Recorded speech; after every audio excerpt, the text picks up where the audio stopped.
I just want to talk about what we've been doing and maybe how you as growers, as processors, as industry businesses can potentially fit in this project.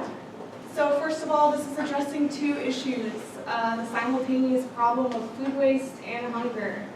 In August 2014, we partnered with St. Vincent de Paul to harvest 236 pounds of blueberries on one harvest day and then 334 the next.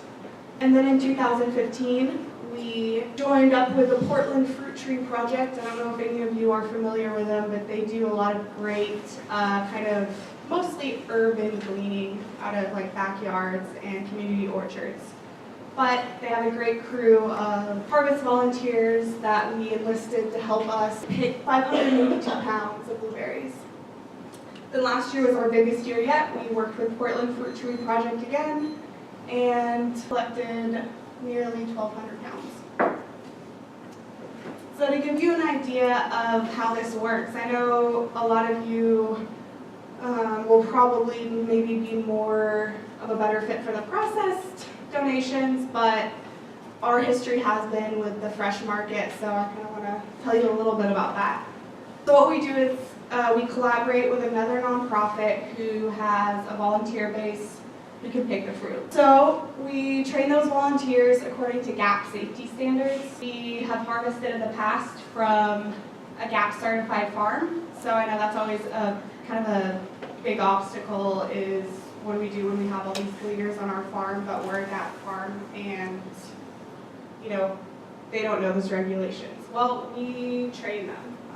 And we're there on the day of the harvest to make sure that everything is going smoothly, that the volunteers are safe and happy, and that nothing on the farm is getting damaged. We take care of the paperwork and planning for the harvest day.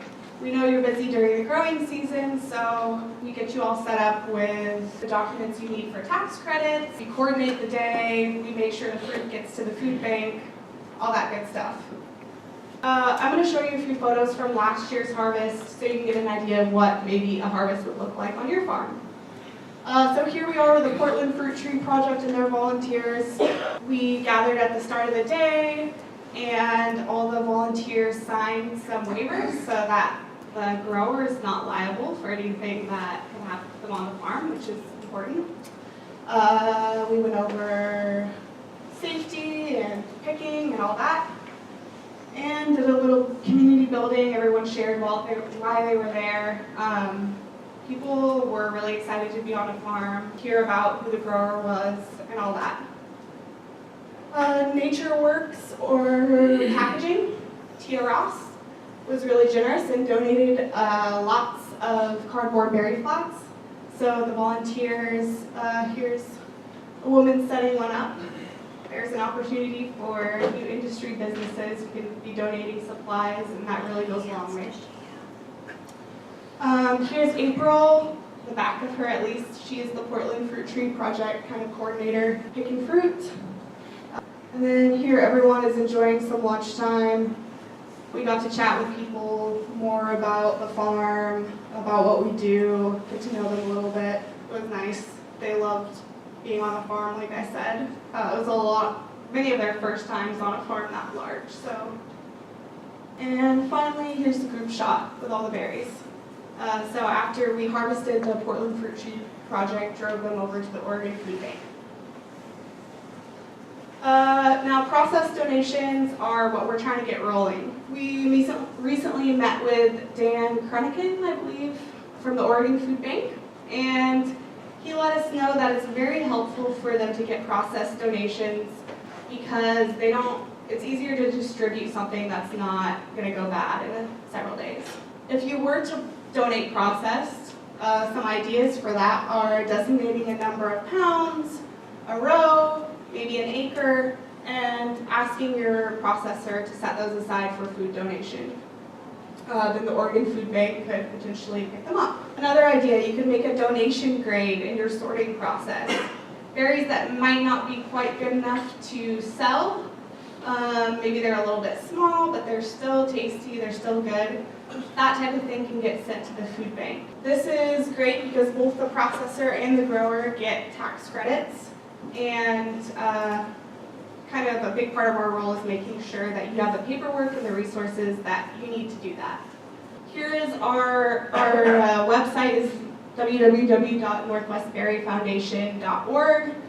And then if you go to the berry recovery page, there's going to be a bunch of resources that we've put together. The lovely Anna Pierbolt designed this for us, and we'll be adding more as we go along. Finally, this is a work in progress. I guess plans for expansion are starting this summer. We already have funding for at least one harvest and donation day. So maybe one of you will be the grower who hosts that. If you're interested, contact me, call the office. Also, because we're in planning mode, that means we need a lot of critique, we need a lot of feedback.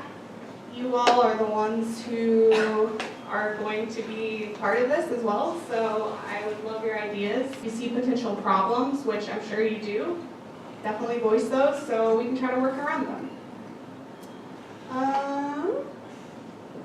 I think that's mostly all. I'm going to hand the mic over to Katie Piermine from the Oregon Food Bank, and she's going to tell you a little bit about their side of things. Can I ask a quick question first? Yeah. So you mentioned my biggest concern, and that's as a GAP certified farm, I have tried having gleaners come in even and test varieties, and it wasn't a positive experience. Yeah. They brought kids, very little kids that I'd asked them not to bring. They weren't, everything went wrong. Right. I went away from that, but not just in berries. I've had broccoli left in the field, cauliflower left in the field, where I would like to be able to do that. But my concern is the GAP certification. I don't have management time or resources to put towards it. You said you guys are going out there doing that. So Yeah. how far are you willing to go? How much do you limit the group size so that you can do that? Do you have money and resources for providing bathrooms? Like, I'd just like a little bit more detail on how you would manage a group, because I might be interested in the future if I have a few tons of broccoli left in the field. But I don't want 300 people descending on me or not following rules, you know. Right. Yeah, we understand that's a big issue. You have a lot at stake when you're inviting a big group of people to your farm. So there are always at least 2 Northwest Berry Foundation people there, or there have been in the past, and then a handful of kind of supervisors from our partner nonprofit. So we're there throughout the day, just kind of patrolling around, making sure things are going well. As for the bathroom situation, Tom, we were going to provide bathrooms, and the grower donated the Yeah. bathroom space, but that is exactly what we're trying to address, is the bad experiences in the past and not getting in the way of you guys doing business. And what if there's like a gleaners group in Eugene, because that's the area I'm at, but they have not provided the supervision necessary, so I quit working with them. Are you guys willing to provide supervision as far south as Eugene, or is this pretty much a Portland area issue? We hope to be able to do that. That's exactly our plans, but we aren't at that point. We're just starting out here to get things in Portland. And the idea and concept, we're hopefully going to use a block grant application in this year yet to the state to get some extra funding for it. But that's exactly what we're trying to do. It's a supervision is the issue for me. So. right. Food safety, I mean, yeah.